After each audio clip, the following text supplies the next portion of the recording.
Hey everyone, I hope you all had a great Christmas. I am back with a new review, starting off with the Marvel Legends Retro Spider-Man Cel-shaded.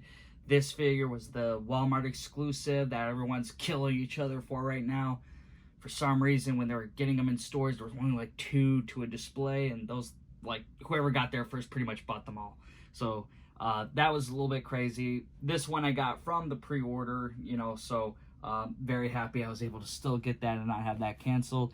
Quick look at the back of the box really quick. Spider-Man outside the box. You can see he comes with his changeable hands. He's got the whipping hands, the crawly hands, fist hands. And he also comes with 2 web accessories. I use it on the lizard right here. I kind of used his fingers to like hold it in place, kind of make it look like he got stuck to the wall. So I think that's like the best use out of these. He also comes with like another small one. This was similar. I think it came with the Armored Spider-Man last year, and that was a little bit more translucent. Like I did the same thing with Shocker here, but I think I prefer the more white filled in version than the translucent. I think this is just more comic-y and appears better. With this Spider-Man, we obviously saw like 10 of them being made in 2022. It was a very big Spider-Man year. But this one was supposed to be based off the version from the animated series, and they got that cel shading in here. It's kind of that popular thing that Hasbro decided to get into through fan demand. However, I don't think it's going out as much as they've wanted it to. I don't think it's kind of what people were hoping to see, because it's kind of more so like half treatment towards it. But you can see here there's a little bit shading in that red. It kind of becomes a little bit weird gray blue. I don't know. I don't really like that. And then you got some parts right here. And then both the inner arms here are cel shaded. They didn't do anything on the red because, like I said, I don't think the red was working on the shoes area, so they didn't really seem to do too much after that. You get a little bit in the arm there. And you can see they have some little lining throughout here, which is kind of nice. It gives them a little bit of definition. And then you see a little bit in the back here, but that's pretty much the extent of that. Animated series Spider-Man, next to a few of the other previous releases of Spider-Man 2022. I kind of stick with more classic designs. I threw in the Amazing Fantasy because someone commented, that they wanted to see me do a review. So I just promised that I was going to throw that in this review here. I got my end of the deal on that. But, with these Spider-Mans, obviously there was a few other ones. There was Iron Spider, there was the Ultimate Spider-Man within the symbiote suit, but I kind of just wanted to leave all those guys out and keep it simple here. So, obviously Hasbro gave us a lot of options, and as you can see here, I picked all of them. But, I think a lot of people liked the Renew Your Vows, and there's the Amazing Spider-Man one, which I really, or not Amazing Spider-Man, but you have to be more specific here, the animated series, the cel-shaded version. I like the colors, and I love that bright blue and the bright red. I'm not a fan of the cel shading. Like, if you just take that away, and I know there's like certain things with like nail polish to remove it, but again, that because there's a lot, it looks like that's gonna possibly affect it, especially when you're trying to get to the red. Now, the one on the far right here, that is the Firestar Iceman 3-pack, the Spider-Man and His Amazing Friends. I think that figure is essentially the best one from these 4. But the issue is it took so many similarities from the Amazing Fantasy Spider-Man. They had the holes in both of the figures, so that was kind of unfortunate here.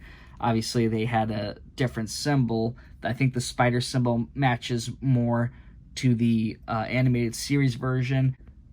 The spider symbols, they are different from each other. The 60s figures, Amazing Friends and animated series, they are very similar. Renew Your Vows is much bigger and blotchy, and then the Amazing Fantasy is, of course, its own unique design. There's a little bit of similarities. You can tell here around the belt area that there's a little bit more blue showing around here where there's that articulation. while this one, the red, ran all the way up, similar to the Amazing Fantasy. So it's kind of interesting. There's like a mixed match. One thing I definitely realized that all these Spider-Man figures were missing were pointing hands. I definitely wanted to see something like that happen. I also wanted to see Spider-Man have more grabbing hands, you know, something to really get a few more poses out of him, get him to do, you know, other things. You know, you can have him crawl, you can have him whip, you can have him punching, but you can't have him holding objects, you can't have him, you know, pointing at the other Spider-Man. So that is kind of a downside, and I know Hasbro probably will do it eventually. You know, like, what's the next cry to get more Spider-Man figures? I think once that comes, and whenever they're trying to bring more Spider-Man figures into the Marvel Legends line that are based off similar suits, I think that's when we might start seeing that. That's all I have to say about this. I think overall it could have been a bit more to the figure. I mean, obviously, you know, it's typical on how Hasbro has these things, you know, but overall, though, I wish there was more. I wish that they made the figure more readily available to people. I don't think it was nice of Hasbro to try to really make this hard to find, putting only like 2 in store and having pre-orders not even be able to show up, at least for, you know, people who pre-ordered it for like Christmas or something, because some people got it before, some people didn't. You know, some people are probably still waiting to get theirs even shipped. So that's just kind of one thing. I mean, obviously that's a Hasbro standpoint, not against the figure, so that's just whatever. But overall, though, I do give the figure a 7 out of 10. You know, I think it's just really right there. It's right there about being like a perfect Spider-Man figure. You just got to remove that cell shading. The Renew Your Vows, not a huge fan of it. I know a lot of people do like it, but the toe articulation doesn't work for me. You know, I've always been an advocate of swappable feet. Just be great to see Hasbro do that down the line at some point, you know. They've done it before with She-Hulk as a San Diego Comic-Con exclusive. So hopefully, you know, maybe they can work the idea better to reuse that. So that is all I have to say for this figure. I hope you guys did enjoy this video review. If you did, hit that thumbs up button. Subscribe to the channel if you're new here. And, you know, thank you guys again for who come back. You know, I appreciate it. And I definitely want to hear your guys' thoughts on this figure and what you hope to see come from Hasbro in the future. So put those things down in the comments, and I'll see you all next time.